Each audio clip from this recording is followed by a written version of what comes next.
back to the channel. Hopefully you can see behind me, we have put the panels back together and back on the ST. The main reason why I did that was just to make it that little bit easier to polish. Having them on a trestle, they were bouncing around all over the place. But the front bumper here has temporarily been put on just so I can polish it up. The rear bumper is all put on, ready to go. I just need to polish that one up. That needs cutting and polishing, but as you can imagine, a lot of work's gone into this and I didn't want to bore you all with the footage. So yeah, let's have a quick looky here. I'm not going to bore you guys too much, but you can see with the new brackets in place, that bumper fitment is on absolute points. Happy days. It's like that on the other side. I've reattached the diffuser and everything and got the gapping lovely. Just so you're aware, the colour for the wheels has now been chosen. That's going to look very nice. I'm trying not to give any spoilers, but I will be doing the front strut brace and a few other engine bay red bits into that colour as well, along with some interior bits and the battery cover. But yeah, that's going to look absolutely awesome when done, and if all goes to plan and no runs and all that, we all know how that goes. It's going to be a hell of a lot more work.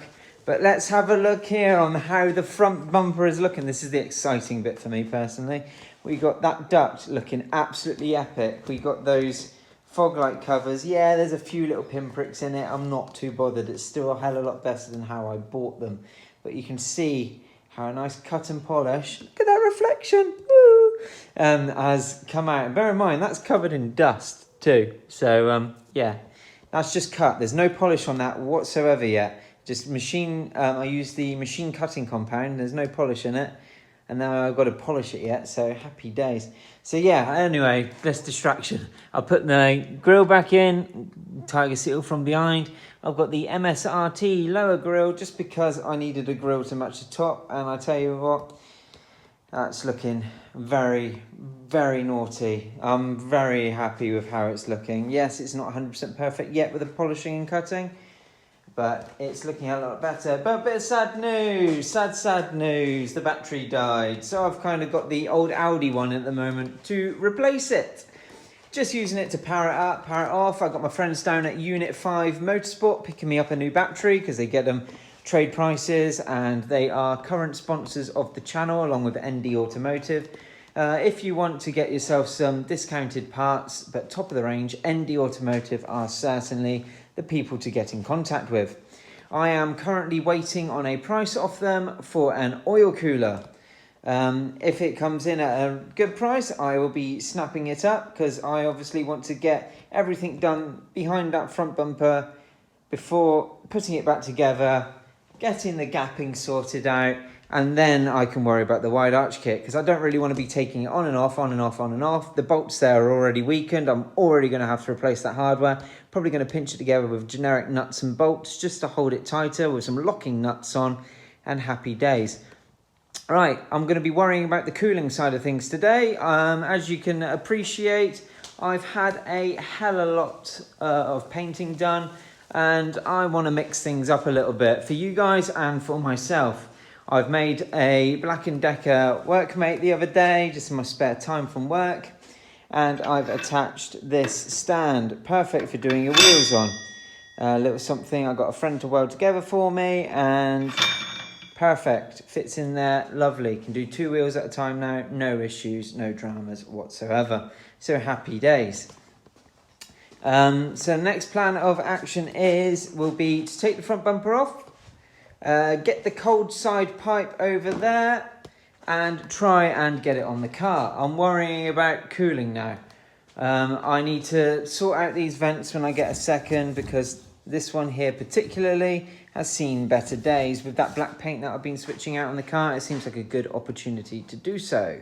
So that's going to go nice and black when I get 5 minutes. I doubt I'll film that. We all know how I'm spraying now.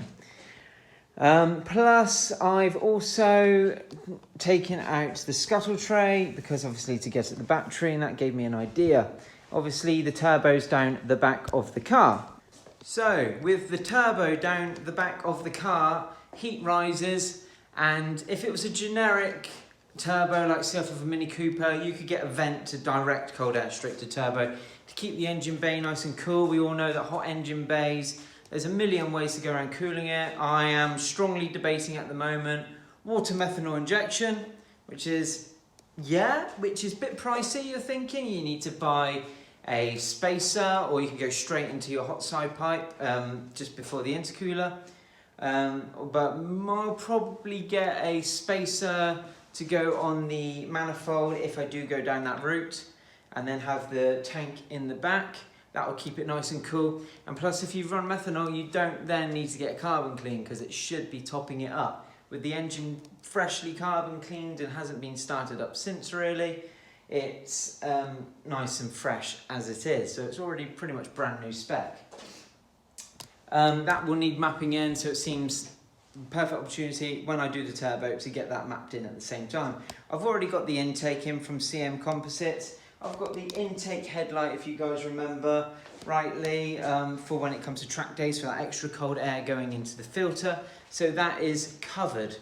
It's not road legal, so don't even bother using it on road. I just chuck it on either car shows, just to show that A, I've got it, and B, just sort of shows off the character of that car a little bit more. And yes, I have noticed a hell of a difference when I've done a drag event.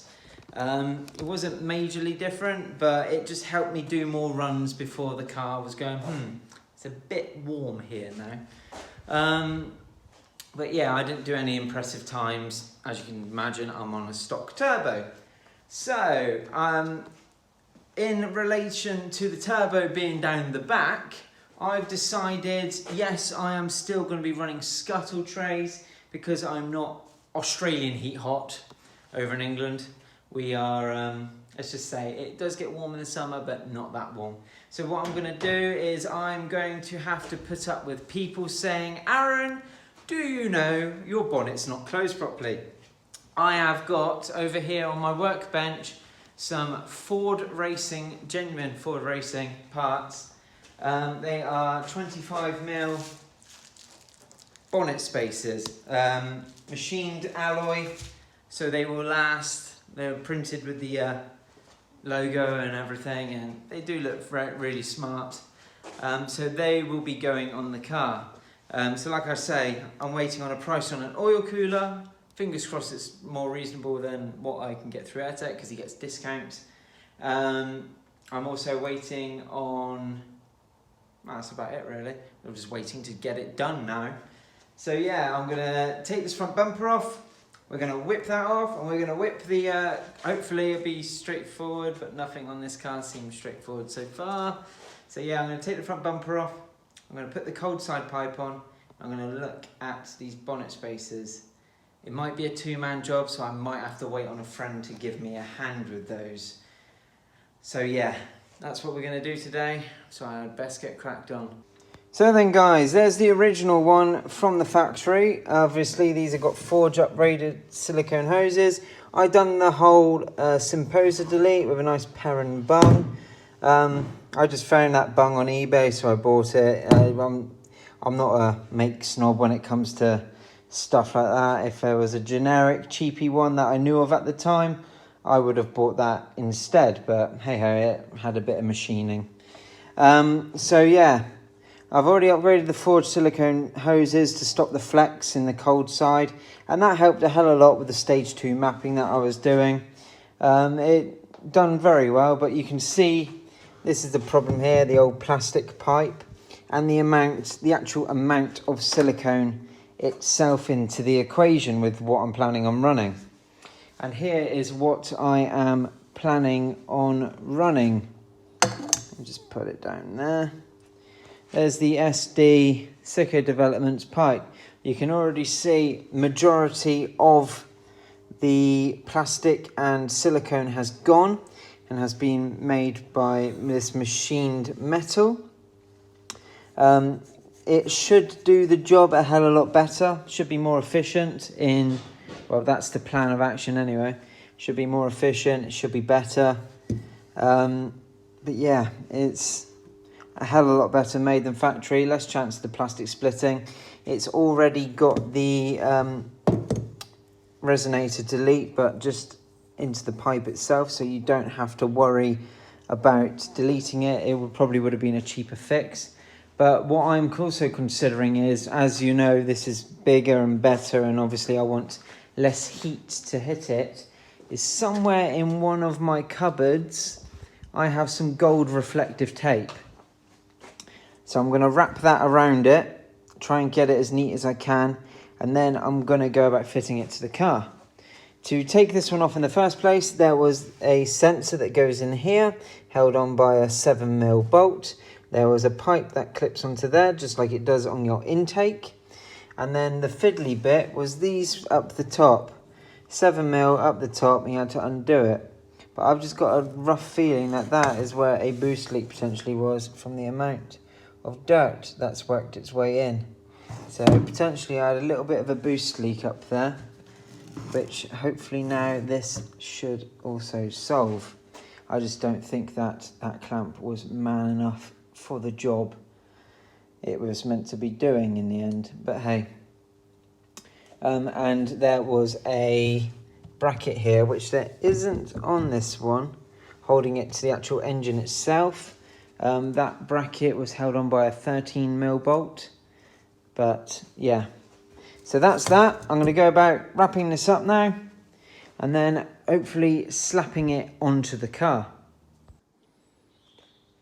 So I've now got the pipe wrapped in the gold reflective tape. Admittedly, yeah, it looks very rough. Let's not deny it. It's very rough around the edges.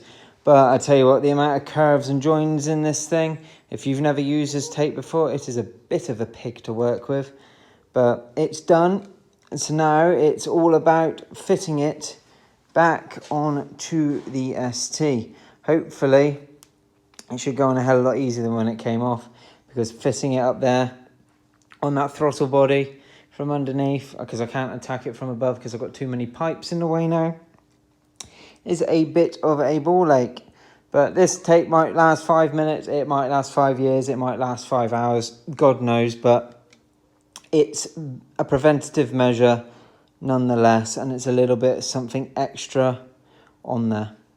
Yeah, I tried flattening out with a heat gun. Believe me, yes, it looks like it will probably peel off with a light gust of wind, but that tape is going nowhere. I panel wiped it first and then stuck the tape on after. It isn't going anywhere. So I'm down in the pit and I've just finished reassembling all of this. Those clamps up there, what an absolute pig of a job to get done. I tell you, it was not easy, but it is all on. It's looking smart. I went to just go and... the only thing I've find is the lack of bracket, because there was a bracket on the original coming from here, going to there. The lack of bracket does make it a little bit... It's still firm from where it's solid pipe, but it's just... You know, I would prefer a bracket there of some description. Let's be honest. I am questioning it a little bit, but... Hey-ho, can't have it all. Yeah, it's solid, it's in place. I can't test to see if I've got any BooST leaks at the moment, because the battery for the ST is dead. And the one that I've just bodged in there doesn't seem to be man enough to start the car. For some reason it could start the Audi, but it does not want to start this one. So I'm going to have to wait until I get hold of a battery to test it. But I think I've got it all tight and all square.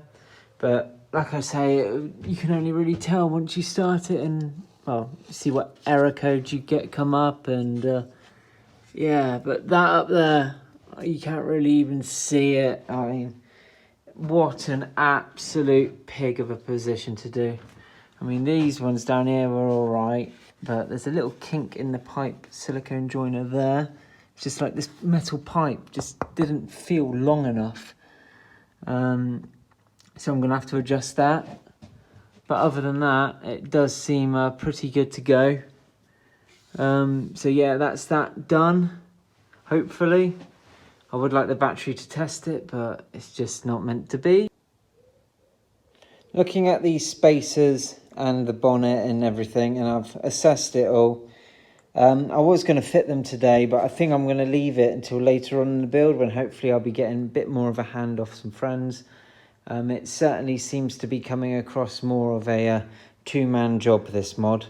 So I don't really want to risk taking my bonnet off, because it's easier with two people to take on and off the starters. And let's face it, I've already got enough of the car off already that needs to get sorted out. So I'm probably going to leave this little mod for another day until it's more put back together in the engine bay, I think. And this is how I'm coming across anyway. I'm going to leave it for now, certainly. On the bright side though, they are genuine and they are very well made. They are proper thick alley, so I don't have to worry about them breaking on me. That's for sure. So then guys, off of camera now, I am going to go and get myself a new battery. Hopefully Unit 5 have got one in stock for me. I did order it the other day, so it just needs collecting, I hope. I'm also going to start really stripping all the red out of the car, just getting it ready for paint. I'm going to get the wheels prepped down and ready for paint. And then, like I don't know if I've previously said in this video, but all the red and the wheels are all going to be matching. I'm going to leave the calipers red. I'm unsure whether or not to take them to a different colour, but everything else is going to be, as I say, a different colour, just so it blends in and matches up like for like. I also want to incorporate the wheel colour into what I've got planned for my headlights, so it's probably going to be a split jobby on that one, but yeah, there's lots of things to do and it's just getting around and getting it done now. Today took longer than anticipated fitting that boost pipe. Fingers crossed there's no leaks on it. I've tightened everything up as tight as I can. It is a very, very awkward position to stick your hands in. So it is not the easiest mod to do, believe me, unless you've got small hands. If you've got small hands, then you crack on. If you've got small hands, you hit me up, because I need small hands to give me a hand. Because this engine bay is very tight, nook and crannies, and these aren't built for the job. So, yeah, I'm going to say leave the video here, guys. Thanks for watching today. Sorry I didn't get much in the way of showing you how it's done, but hopefully you can kind of see what sort of progress I'm up to. Thanks for watching, and I'll catch you all in the next episode, where hopefully I'll be getting a bit more of a hand and I can show you some seriously good progress up here. Cheers, guys. Bye.